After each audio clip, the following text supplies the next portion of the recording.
Mag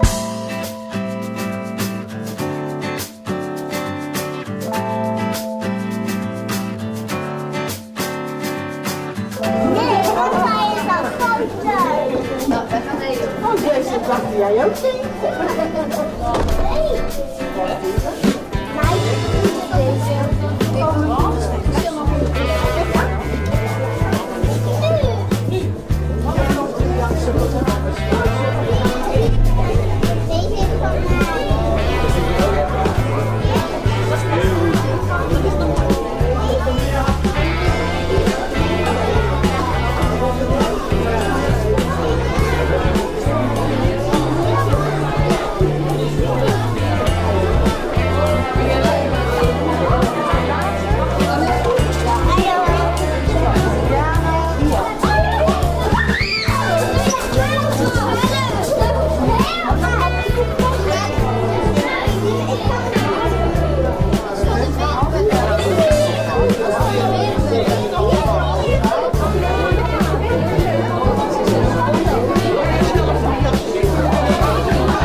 Applausje voor Mijke en haar oma. En Carmen die zit ook in groep 5. En Carmen vindt het heel erg leuk om samen met haar oma te bakken.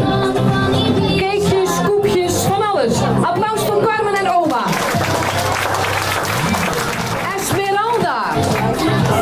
Esmeralda samen met oma. En daar loopt ook Kevin bij. Kevin en Esmeralda zitten in groep 6 op de Werenburgt. En zoals u allemaal kan zien, ze zijn hartstikke dol op voetbal. Oma Corrie, die kijkt ook graag naar de voetbal. Applaus!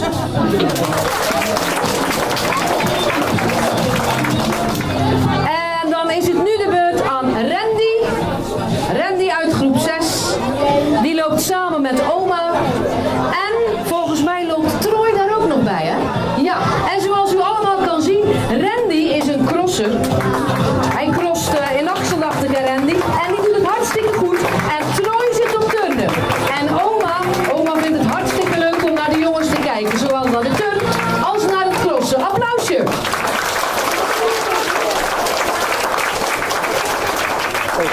Dan is het nu de beurt aan Jessie. Jessie uit groep 6. En die heeft zijn surrogaat-oma meegenomen, zo moest ik het zeggen. Ik zei eerst nog, het is tante Fien, maar het is een beetje oma. En ze zijn allebei dol op voetbal. Juf Christiane, die is nu vandaag oma geworden. En ze loopt samen met Annep. Annep zit in groep 7. En ze zijn allebei hartstikke sportief.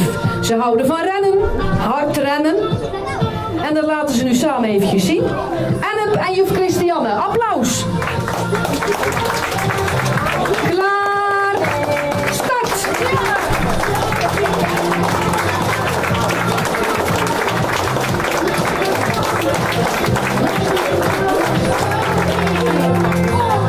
Als alles kon, alles mocht, alles kon. Wat ik een droom, maar niet leuk. Maar in het voetbal is het goed als je wat naar was. Oh, en kijk eens hoe sportief.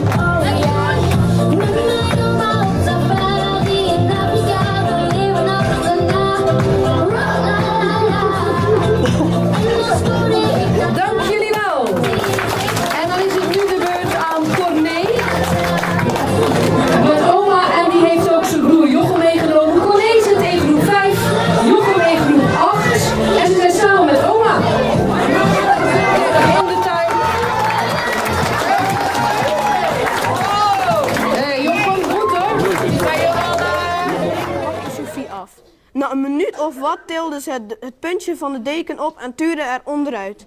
Voor de tweede keer die nacht stolde het bloed in haar aderen tot ijs en wilde ze schreeuwen. Maar er kwam geen geluid uit.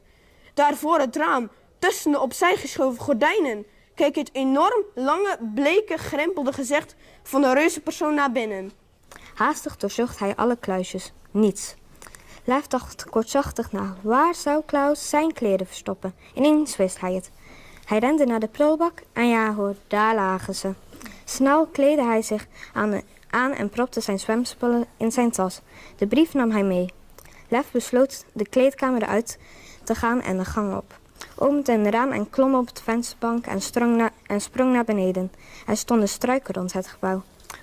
Gebukt sloopte hij langs de muur van het gebouw naar de parkeerplaats.